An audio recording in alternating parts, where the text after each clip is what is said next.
Danielle, what the hell is wrong with Gen Z? Oh, wow. Love how you phrased that one. You really set me up there, Tim. More access to information than ever, which means we know more than ever about the state of our world. And we are more polarized than ever. For Gen Z and I think millennials, because it was kind of similar, like we're not only getting married later, but fewer of us are in long-term committed partnerships. So now you don't have the combined dual income and blah, blah, Dual blah. income, yeah. We're way too focused on our careers because, again, cost of living is so high. And we're like, oh, we actually need to prioritize our careers because I don't want to be someone who can't support a partner. Younger workers are lazy and don't want to work. And I know you've heard this as well when you work with corporations. Why do we think that of this generation specifically? Well, I can tell you that it's not new. It's not just this generation. Because probably 20 years ago, when you were first starting out, you were also called lazy. Oh, yeah. You didn't want to work, right? When you're in a society that is progressing, it's like people no longer want to do the minimum wage jobs. Like it's just a natural thing that happens. Yeah, it's a progression, yeah. Yeah, not only that, but like Gen Zers want to do things faster than an organization can do it. And if we don't, it's like very frustrating. Like I don't know what a good analogy is, but I mean, I think about when my mom asks me to, sit down and teach her something on Instagram. I'm like, why is this so annoying? And like, why can't you just remember how to like post a photo? And no offense to those of you out there who are listening to this and don't remember how to post a photo, but it's like be really frustrating. And so imagine every aspect of your job or many aspects of your job kind of being that way. It can feel like you're a monkey in a cage kind of thing. But I do have a theory that if you are providing people with actionable feedback and you're providing them not only with feedback on how they can do their job better, but also feedback about what that means in the long term and what their long-term career growth looks like. And you're actually asking them, oh, well, what are you interested in learning? And you're actually carving out a path for them to get there. I really do believe in that. And that's something that, I talk to organizations about is like, what does Gen Z want? If they want, a fulfilled career, if they want more growth at a company, if they're gonna stay at a company longer, like what does it take to actually keep them? What drives you crazy about the older people that are running work today as a Gen Zer? Oh gosh. I would say, hey everybody, it's Tim Sackett back with another episode of HR Famous. And today I have a Gen Z famous HR person. It's Danielle Farage, rhymes with garage, kind of like Marriott rhymes with chariot. I loved how you put that. I was actually going to ask you pregame, like, hey, I want to make sure I don't F up your name. Like, tell me. And then I went to your LinkedIn profile and you were smart enough to actually say, oh, it's Danielle Farage. They say to have a identifier, right? Or the anchor. Right. And I think it's a pretty good one. I think it's memorable. It is. Well, that's everybody that's like, I have like close friends that work at Marriott and everyone says Marriott. And then they go, no, it's Marriott, like chariot. And then after you like get told that, you're like, oh, I'll never say it different again. Oh, this is the first I'm hearing of it. And I say it a lot of Marriotts. First time I'm saying it like that. I guess it's that's very good. Danielle, tell people that don't know you why you're famous, why you're HR famous. Okay. So I'm originally from New York City and Still in New York City now? Yes, I'm still in New York City. I'm on the Upper West Side. So if anyone comes to New York and is in the area, let me know. But essentially I went to USC for college and I studied psychology because I was fascinated with this idea and what I was really seeing, which is that a lot of my peers were graduating and going into jobs that they absolutely hated. And I wanted to understand why that was. And I figured that it was probably something to do with the organizations making decisions that didn't necessarily benefit them down at the bottom, right? And again, this is when like organizational structures were a lot less flat than they are now. And so I wanted to study psychology and so that I could walk into any room and talk to anyone about what matters to them and help bring those insights back to the boardroom and help them make better decisions at scale. And essentially, I graduated into the pandemic, so from my couch, and I then went into working full time. And I found myself in a toxic work environment. And unfortunately, that was the case. And unfortunately, I found out that it's not just corporate organizations that have this problem, it's really any organization. And so I ended up working, I quit my job 3 weeks later, end up at Wade and Wendy, which is an incredible HR company, and it got acquired. But during my time there, I was managing a really great community called the Recruitment Automation Community. Some of your audience members actually might know it and Probably, maybe yeah. participated. Yeah, it was pretty big. So we were throwing these, conferences quarterly talking about the future of AI and hiring, kind of before it was cool. Yeah, No, it was because definitely. Wade and Wendy was like the current, like they were like the first generation kind of machine learning kind of Yeah, chatbot that was out there. Yeah. very, very cool stuff. So Hmm. I ended up, leading this community of like 5,000 HR talent acquisition and DI professionals, while also upskilling myself and learning. Like I did a DEI course. I did, a lot more learning on the organizational psych stuff.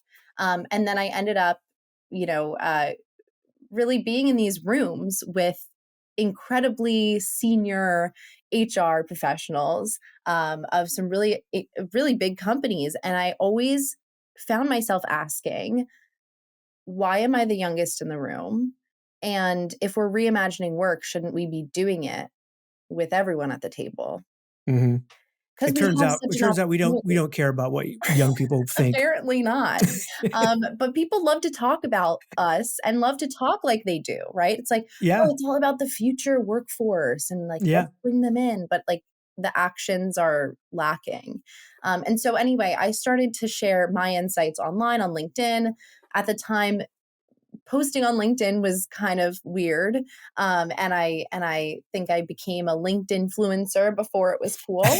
And I'm very proud of that. And, a few years later, I've spoken at some major organizations like Microsoft and LinkedIn, and I know those two are owned, they're the same company, but essentially like a bunch of Yeah. others, Northwestern. Different P&Ls. Don't worry about Yeah, it. If they're paying you, who exactly. cares? Yeah. Exactly. So, and I've been featured in a bunch of, whatever.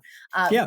But at the same time, it's like I'm really helping to spread, this message of I do believe in a world where everyone feels valued and supported and fulfilled at work, and I bring people together to really talk about how we get there. I enlighten HR and TA teams about how to recruit, retain, and engage Gen Z talent.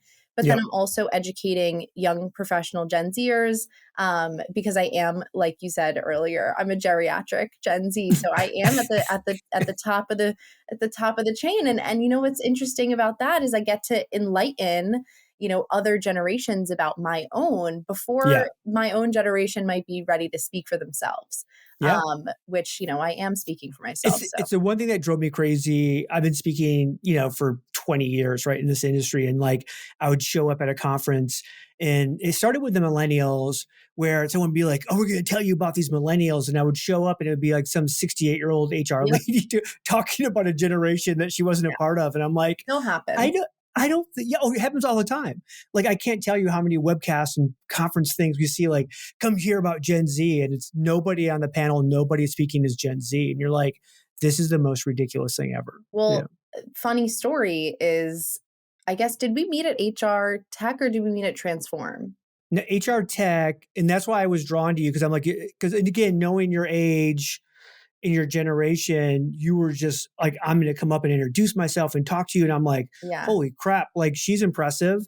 And again, like you said, like a lot, usually younger generations in a professional setting are just kind of like, just going to take a step back, Yes. see all the old people do their thing, not get involved. Yeah. But I mean, I really do stand by what I say in that I believe everyone should be a part of the conversation. If you're not inserting yourself and you're not in those rooms, then you're actively bowing out, right? And Yeah.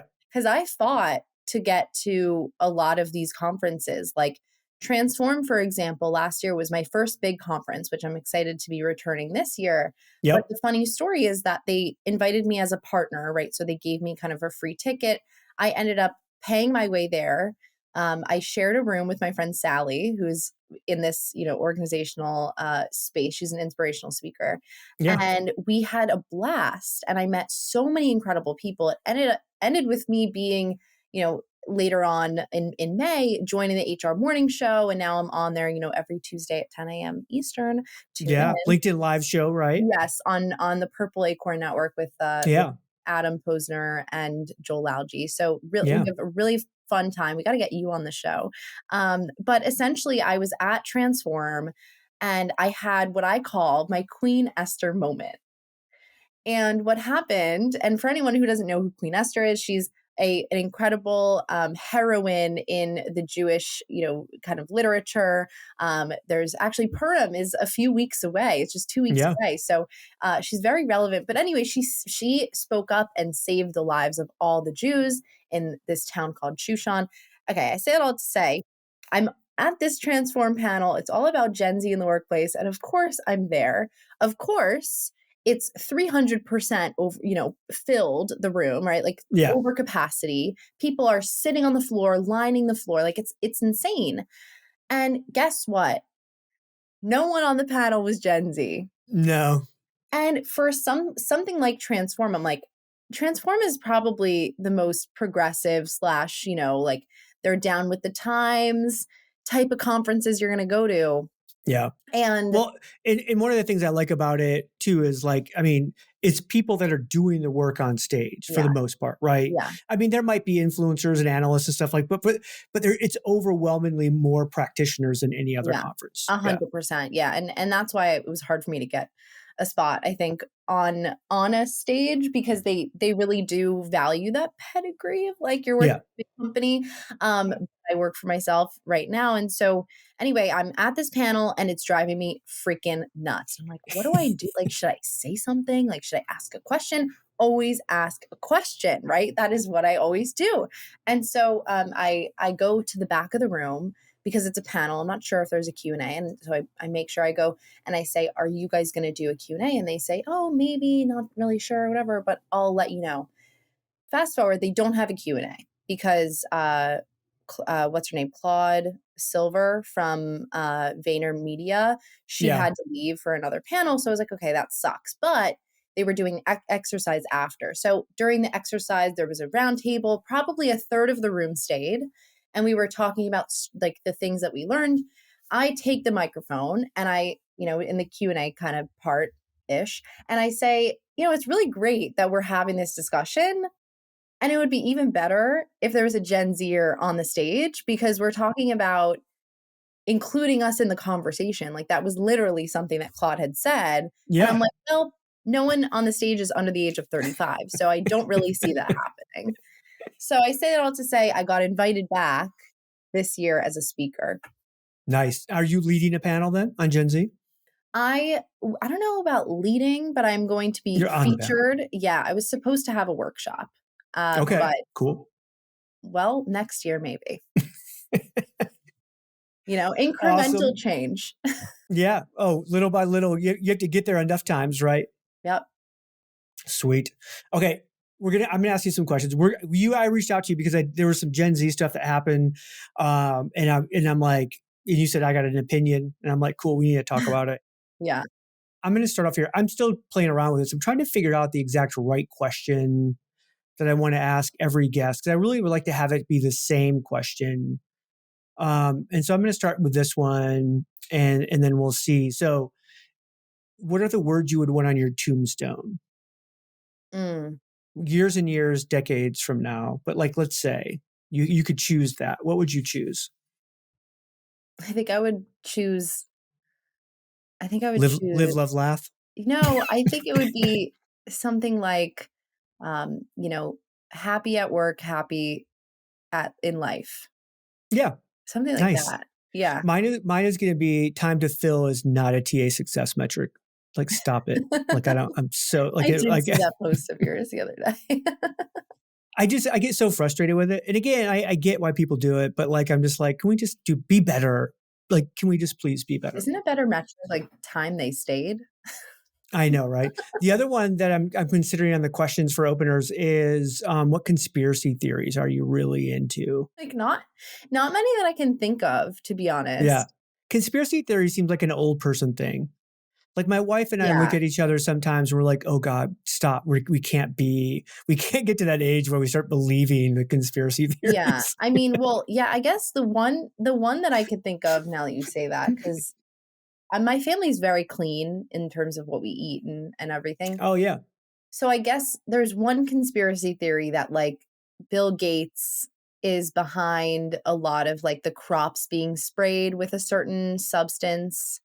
And so it's really hard to get around like, and get like actually organic foods. Yeah, And yeah. like Bill Gates is also, Or probably just the because it can't. definition, all the regulation and definition of what is organic when it's not really organic, like all that kind Yeah, of stuff is to but me also is but insane. But also like the having your hand in like the pharmaceutical industry and then like keeping people sick, like, puts more money in your pocket, and like the fact that we're just on a downward trend, like the whole Maha thing, I'm actually very much a fan of. mhm. Not everything, but like I think people really like it's kind of scary how much like the reactions, especially that I'm seeing in my generation when it comes to Yeah, like oh, we're going to look into and research SSRIs and the impact of tapering off of them. And it's like, people are like, you're not going to take my SSRIs away from me. And it's like, whoa, like, A, no one said that they would. And yeah, B, like, it's not part of your identity. Like, why exactly. are we Yeah, thinking that like the pharmaceutical drugs are like who we are? It's like yeah, really scary. Very yeah. It's kind of insane.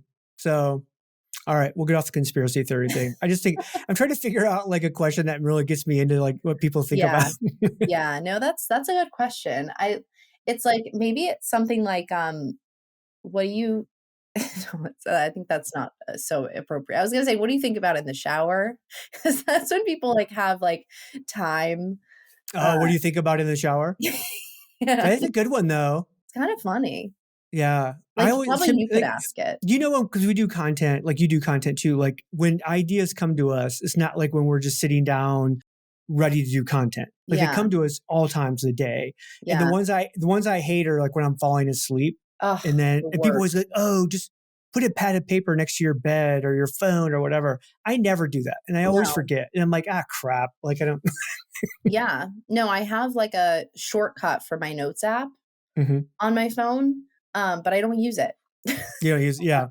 I send myself constant emails like that. That's my thing is like, I'll just, Oh, if I that's have funny. ideas, but then I can just kind of go and search through this. Like I just do the same subject line. Right. So it's like, I can just search for those and go, okay, here's something, that I want to Oh, talk a about. fun question that I like is what's your best recent purchase under like $50?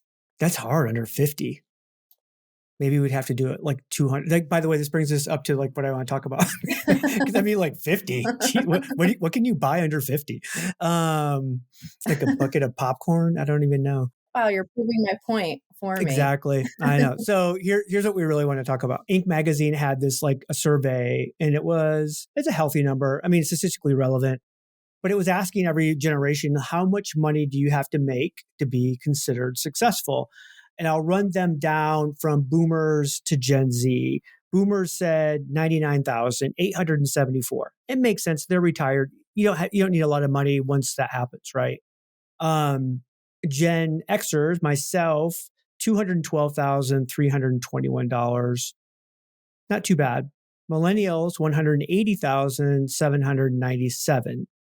So before I tell you like the Gen Z number, the interesting part is when you take a look at the Gen Xers at 212, the millennials at 180,000, less than 5% of the US makes that amount of money. So if you made that, you're making more than 95% of the entire country, right? Mhm. So Gen Z, 587,797, which is more than the 1%. Like you're going to like 0.9, 0.8% to be considered successful. Danielle, what the hell is wrong with Gen Z? Oh, wow. Love how you phrased that one. You really set me up there, Tim. So much is wrong with us. No, I'm kidding.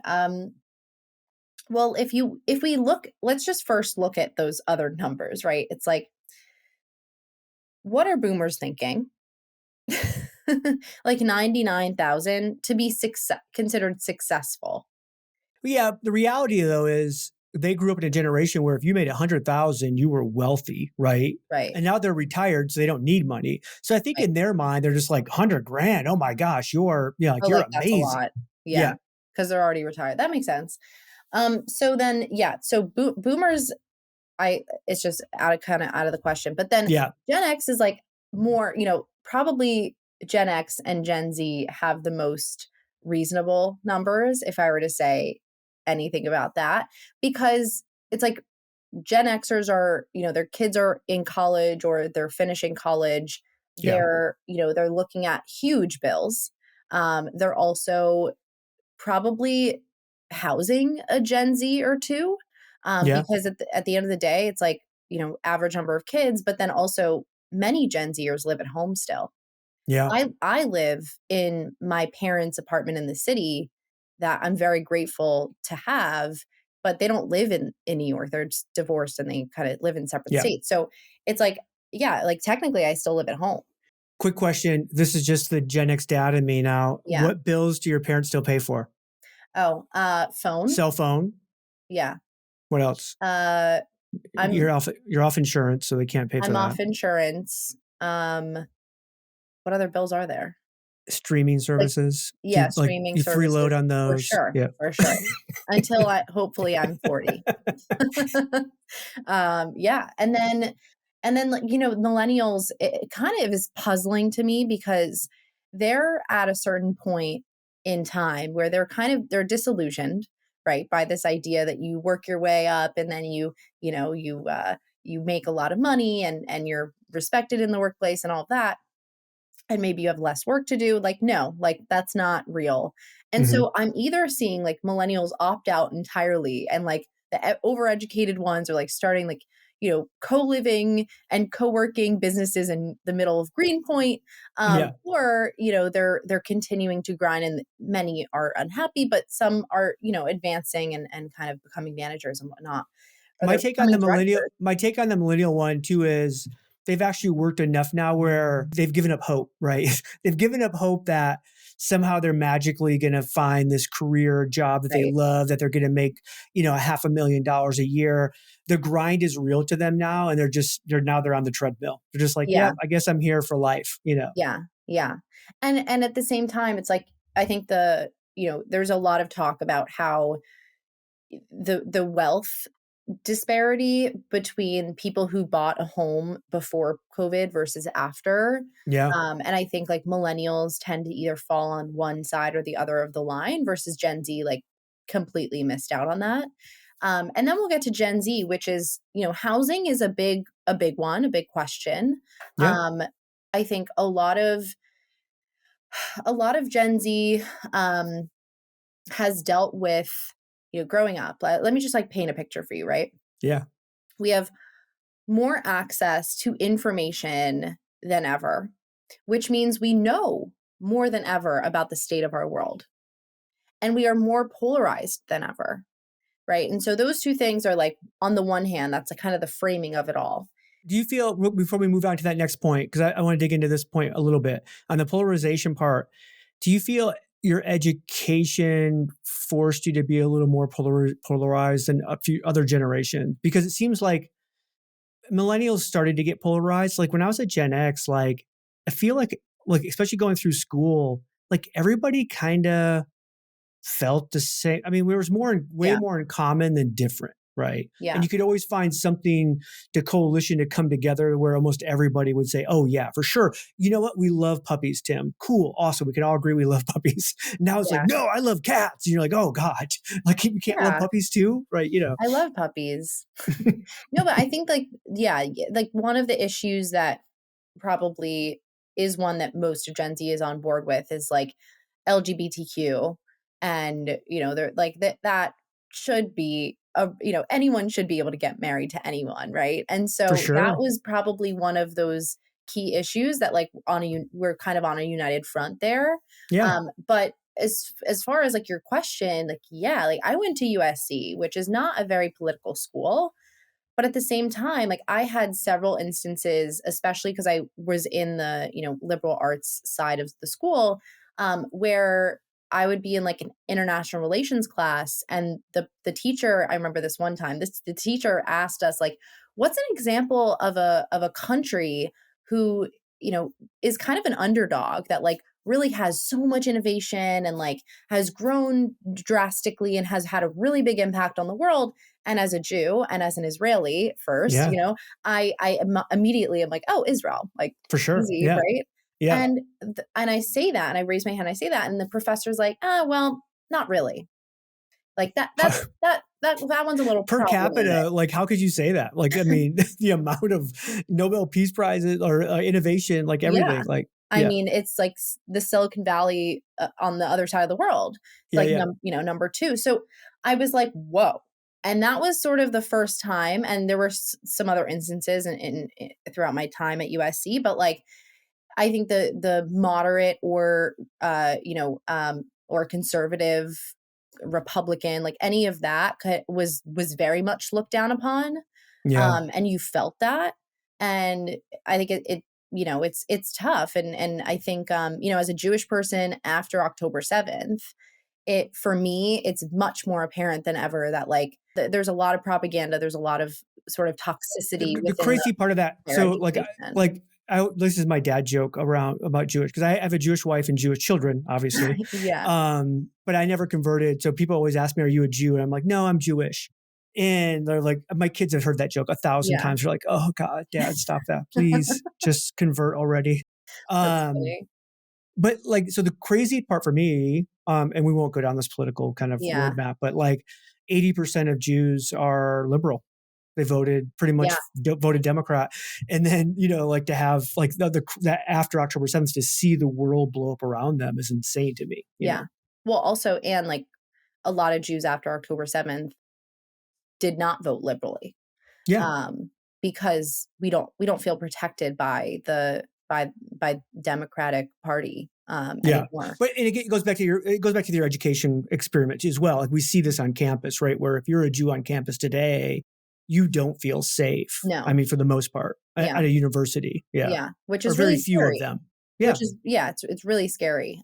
So anyway, I think like that's sort of the the experience that Yeah. I've seen. I do think that campuses are very polarizing. The news is very polarizing. Our algorithms are very polarizing. So Gen Z grew up at a time when I think that nuance, like there's no room for nuanced conversation. And Yeah. many times you're sort of with the group that you're with and you're not looking outside of that group. And I know personally as a Jewish person, like, yeah, a lot of my friends are Jewish now because I feel safer that way. Um, Yeah. and so I think like there is, there's this experience for this younger generation of like kind of Sure. being in our own echo chambers. And so when you think about what success looks like and how much it costs to live and how the average salary is not going up with at the same pace. And you're looking at the global fires and there's war and there's like all this stuff and there's health insurance is up the wazoo. Like there are so many different factors that you're looking Yeah. at to give you this indicator of like, oh, to be successful, I need to be making $500,000 a year or 600,000 because then that's like half, right? It's like taxed in half. And Yeah. then, you're left with how much money to pay Yeah. rent in New York City, $4,000 a month for a studio or one bedroom apartment. Yep. And then what are you left with? It's like not that much. Yeah, I agree with you. I do think there's this like every generation, hopes that like again, like like my mom hoped for me to have a better life than she had and her mom and blah, blah, blah. And it keeps doing that. Right. And so far in US history, for the most part, each generation has gotten a little more wealthy. Now, again, I put that in quotes because like some people are like, hey, I'm not wealthy at all. We're still lower middle class, or we're not even Mhm. lower middle class. We're poor. But like, again, you go back to like when my parents got married, they had one tiny 1,000 square foot home, right?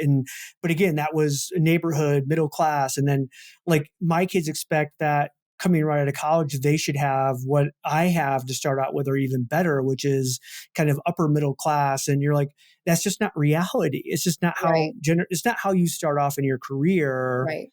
So again, I'm not necessarily like, oh, I can't believe these young people think they should make, so much more. I think everybody should experience, I think gives you the reality check of, well, this is Yes. probably reality of what I'm going to Yeah. be making. And an important point to kind of add to this whole discussion is like your generations and other generations as well, like boomers got married so much younger. Oh So yeah. you're Yeah. pooling two different checks into one household. And for Gen Z and I think millennials cuz was kind of similar, like we're not only getting married later, but fewer of us are in long-term committed partnerships. Yeah. And that and there's many reasons. I read So an now you don't incredible have the combined dual income and blah, blah, dual income. blah. Yeah. Yeah. I read an incredible article in The Atlantic, like maybe last year, about why that is. And it's like one of them, is like we're way too focused on our careers because again, cost of living is so high that we're like, oh, we actually need to prioritize our careers because I don't want to be someone who can't support a partner. But Yeah. then also the paradox of choice, which is the next one, which is, dating apps is kind of driving that one. It is weird because I remember when like I met my wife in college, and like it's the only thing I could think of. Like I could care less about school or a job. My thing was like, how do I land a girl? you know, and again, just that seemed like that was everybody that was around me, right? And then I go through, obviously, have kids, and I saw this transition happening from probably before like your graduating class. Um, and I guess even like on the LGBTQ thing, it was like maybe 3 to 5% of people would have identified as LGBTQ, right? Today in Hmm. 2025, it's upwards of 20% of high school students are identifying. And I'm thinking, are they really? Yeah. Or is it the psychological effect of saying, well, I can't just be normal, quote unquote. I can't be heterosexual. I have to be something other than that. So I have a real identity. Like, I think there's Right. something going on there where it seems There. weird Yeah. that historically through all of time, it was right around this percentage, and all of a sudden it jumps 300%, right? Yeah. Well, I think it's two things. One of the things is, it opened the Pandora's box of like, oh, well, this is a conversation. Like, oh, maybe I don't have to do things the same way that other For sure. generations did. Yeah, And yeah. there's like a certain, air of coolness, of like novelty to that. And then also like realistically, Not having to because hide. Yeah. yeah, yeah. And like because of like liberal media, I think that that it has really infiltrated the education system. Like there's no lot, like it's kind of like truth. Um Yeah. but Yeah. but because of that, it's like, oh well, this is cool Yeah. because it's new and different. Yeah.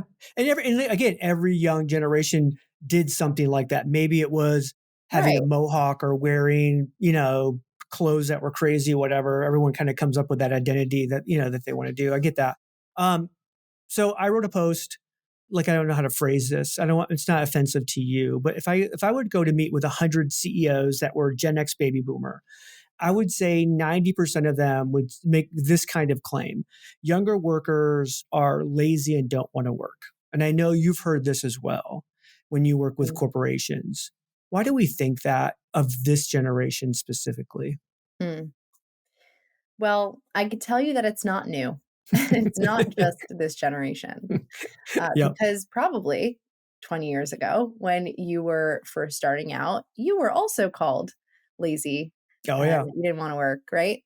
Yep. And it's interesting because I read this piece like 3 years ago and it sticks with me still today.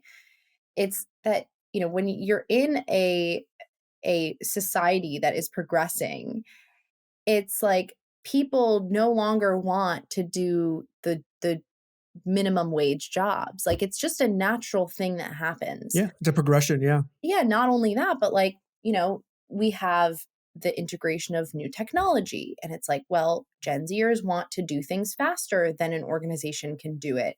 And if Yeah. we don't, it's like very frustrating. Like I don't know what a good analogy is, but I mean, I think about when my mom asks me to, sit down and teach her something on Instagram, I'm like, why is this so annoying? And like, why can't you just remember how to like post a photo? And no offense to those of you out there who are listening to this and don't remember how to post a photo, but it's like, Yeah. Yeah. it can be really frustrating. And so imagine every aspect of your job or many aspects of your job kind of being that way. It can feel like you're a monkey in a cage kind of thing. Yeah. Yeah. Yeah. And I think, I talk about this a lot. We have different concepts and definitions of certain terms. Yeah. And I think in, the modern day, like professionalism is a great example.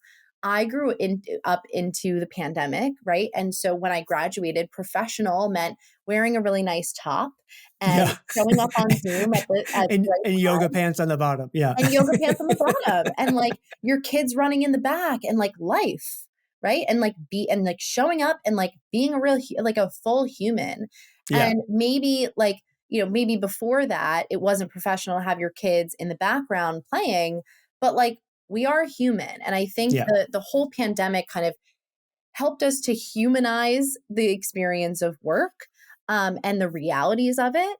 Yeah. But at the same time, then you go back, oh, it's like an RTO push. Okay, well, like what's professional now? And like what time do I go to work? And, I think every generation has a different definition when it comes to what professionalism is. I view professionalism, part of it, as being able to navigate and explore new tools and integrate them into your workflow in a timely manner. Yeah. And unfortunately, many people of older generations don't necessarily think that it's their job to do that. And I'm not going to hold it against anyone, but again, I don't want that to be held against me or anything, other things similarly. Another definition really quickly is like hard work. What is hard work? I Yeah. think generally as a society, we don't define hard work the same way between, Gen Z. There was a new report that came out that said like a lot of Gen Zers think that their parents who are boomers or older Gen Xers, they tend to work harder than themselves. And I I see this as like, well, how do you define hard work? Because hard work could mean putting hours in at the office and showing face and staying till 8 p.m. and like, killing yourself to get something done in a crazy amount of time. But I actually view hard work as, well, I'm looking at how do I make this the most efficient? How do I help other people do the same thing? How do I integrate myself into the culture and like really show up and sort of add to the culture of the Yeah. company? And I just think that we have different definitions of these things, and that's a big reason why these generational stereotypes Yeah. continue to But persist. they do continue because I know I grew up in an environment where long hours equaled hard work, regardless of what actually happened at work. Right. And it drove me insane. And then it was even worse because I'm an early riser. So I could get in the office at 5 a.m. But if I left at 5 p.m., I was a slacker. But if I came in at 9 and left at 7, I was like, oh my God, Tim's a superstar. And you're like, I Yeah. actually worked 2 hours less. But it was even crazy to me that it was the later hour. And it really depended on the person that was creating that culture, right? Which if you had a Yeah. boss that was like a late staying person, like I actually went to work for a company where when the CHRO left and turned his light off in his office, every one of the direct reports would wait until he left the parking lot, and then it was do do do do. You could see the lights just shutting off and them leaving, and they would literally wait. And I'm like, this is the It's dumbest thing not. ever. And I actually had went and talked to him about it. He had no idea that actually happened. He thought they were all just hard workers and stayed late. And he had no idea he was creating that culture. He was just a workaholic. Yeah. because like, I had young kids. I wanted to coach, soccer and do all this stuff. And I'm like, look, I'm going to leave at 4. He's like, oh yeah, get out of here. Like, I I mean, know if you're yeah. doing the work or not. Right. Yeah. But no, everybody was afraid to have that conversation with them. It was And I insane to think me. that, yeah, and I think that that culture is, I mean, for Gen Z specifically, we are more likely to leave. We're more Yeah. likely to prioritize our lives and of course get the work done, but we're gonna be signing off at 5 p.m. Unless, told otherwise. My pushback still is though, is like, if you work in a company, you made the decision to take a job in a company and you see that the company values you stay until 6 o'clock or 7 o'clock, figure that out. Stay until Right. 6 or 7. You're more likely to get promoted. It doesn't mean you still have to come in at 8. Figure out like, oh, I'm going to come in at 9. Like, just like structure the time so the time is the same, but like the perceived value coming, even though it's not really value for your career, is going to be huge. For the actual work, probably not there. All right, I'm going to get you on this question. Okay. This is a new one. And I actually, like, we were talking about how we have ideas. I was literally like getting my lunch and I'm like, oh, I need to ask her this. What drives you crazy about the older people that are running work today as a Gen Oof. Zer? Oh gosh. I would say we were talking about getting promoted, the inconsistencies between what is said and what is actually done. Yeah. Number one thing that drives me crazy, and I hear it from the standpoint, I wrote a post on this last week, the standpoint of, I was sold on this job, I thought it was one thing, then they told me to move to another state. Like the transparency around even hiring and then onboarding, but then actually the experience of work. I have several friends. We just went through earnings season, right? Yeah. Several friends who are going through like the promotion talks and whatnot. And they're like, well, I'm going into it with my lowest expectations possible, because now at this point they've learned that they're probably not going to get the highest percentage of bonus, right? Yeah. And so they go into those talks with the lowest expectation possible, and they get high expectations here, high expectations there, high expectations, and Yeah. exceeding expectations across the board, and they get the bare minimum to keep them there. I think that's where we've failed as organizations when we go to somebody and we say, like, on a scale of 1 to 5, we're like, because if I would come to you and you're working for me, and let's say you're coming in, you're doing the job we hired you to do, we're happy with you, that's awesome. If you come and I do a review with you and I don't give you 4s and 5s, you're going to be devastated if I give you 3s. Even though 3 is, oh, thank you for doing the job that we hired you to do. Mhm. Continue to please come back and do more of that job. We look at 3 and go average, and no one wants to be average. You're like, no, no, no. Like, it's a broken system. It's not Yeah, average. It's yeah, and again, any statistical model will show you that 80% of your workers should be in that 2.5 to 3.5. And yet, if you went to 80% of your workers and gave that, there would be a mass exodus. And so then you're telling people, oh my God, you're amazing and you're great, when they're not. They're just doing the job.